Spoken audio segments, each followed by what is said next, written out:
3 क्षेत्रों की हमने बात की जहां पर 2 पर कांग्रेस को बढ़त है, एक तटीय इलाके में बीजेपी को। लेकिन अब बात करेंगे हैदराबाद कर्नाटका रीजन की, और वहां पर कुल 40 सीटें आती हैं।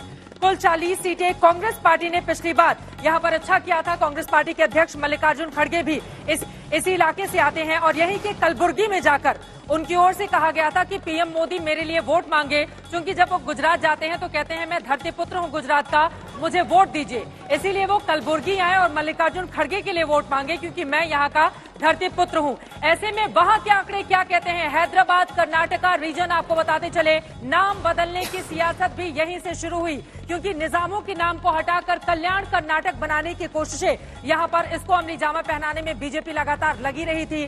SC ST बहुल ये पूरा का पूरा इलाका है, जिसको पाले में लाने के लिए अभी अक्टूबर 2022 में बीजेपी की ओर से लगातार चालें भी चली गई थी आरक्षण के मामले को लेकर।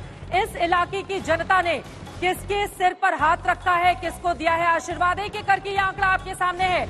यहाँ पर देखेंगे मल्लिकार्जुन खड़गे को 47% वोट शेयर जाता हुआ बीजेपी के ऊपर। इस इलाके में भी 47% वोट शेयर यहाँ पर जाता हुआ दिखाई दे रहा है। हैदराबाद कर्नाटका के इलाके में 36% के साथ काफी ज्यादा पीछे यहाँ पर भारतीय जनता पार्टी आपको दिखाई दे रही है। हालांकि पहले से ही आपको बता दें, ये एक ऐसा इलाका है जहां पर वोट शेयर हमेशा कांग्रेस पार्टी का पिछली बार की अगर हम बात करें तो पिछली बार यहां पर वोट शेयर बीजेपी का 44% था, 42% कांग्रेस पार्टी का था। लेकिन इस बार एग्जिट पोल के आंकड़े बता रहे हैं कि कांग्रेस ने बढ़त बना ली है 47% के साथ, 36% के साथ Bharatiya Janata party, 11% vote share JDS को पिछली बार मिले थे, 2% ज्यादा। कम से कम ये वो इलाका जहां से जेडीएस के लिए एक अच्छी खबर कह सकते हैं। वोट प्रतिशत के मामले में 13%, थोड़ा सा लीड है 2% का ही, लेकिन 2% की लीड है। तो बड़ी खबर इस वक्त की आपको देते हैं।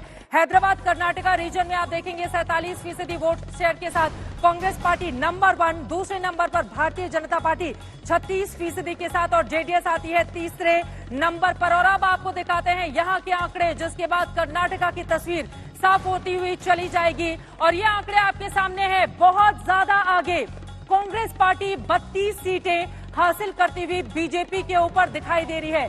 यानी कि एक बहुत बड़ी छलांग, 32 सीटों के साथ कांग्रेस पार्टी यहाँ पर। आपको बताते चलिए SC ST बाहुल्य ये पूरा का पूरा इलाका है। मल्लिकार्जुन खड़गे यहीं से आते हैं। कलबुर्गी में बहुत अपार जन समर्थन भी उनको मिला था जब वो पहुंचे हुए थे यहाँ पर प्रचार प्रसार करने के लिए। धरती पुत्र बताकर जनता से वोट मांगते हुए दिखाई दिए, और ऐसा लग रहा है कि मल्लिकार्जुन खड़गे का ये दाम यहाँ पर कामयाब हो गया। 32 सीटें कांग्रेस पार्टी को मिलती हुई नजर आ रही है, भारतीय जनता पार्टी 7 सीटें, जेडीएस को 1 सीट मिलती हुई नजर आ रही है। जेडीएस ने पिछली बार इस पूरे इलाके से 4 सीटें हासिल की थी, लेकिन एग्जिट पोल बता रहा है उसको बड़ा नुकसान हो रहा है, सिर्फ 30 सीटें। कांग्रेस पार्टी को पिछली बार 2018 में 21 सीटें मिली थी, इस बार 32, और बीजेपी ने हासिल की थी 15 सीटें। बहुत बड़ी गिरावट भारतीय जनता पार्टी के लिए। हैदराबाद कर्नाटक में कांग्रेस को बढ़त एग्जिट पोल ये दिखा रहा है। कांग्रेस को 32 सीटें मिलती हुई नजर आ रही हैं, भारतीय जनता पार्टी को सिर्फ 7 सीटों से ही संतोष करना पड़ा है। यानी कि 2018 में जितनी सीटें उसने हासिल की थी उससे आधे पर रह जा रही है, आधे से भी कम पर भारतीय जनता पार्टी। यकीनन हैदराबाद कर्नाटक उसके लिए अच्छी खबर कतई लेकर नहीं आया है। हैदराबाद कर्नाटक में कांग्रेस को बढ़त है, एग्जिट पोल यही आंकड़ा दिखा रहा है।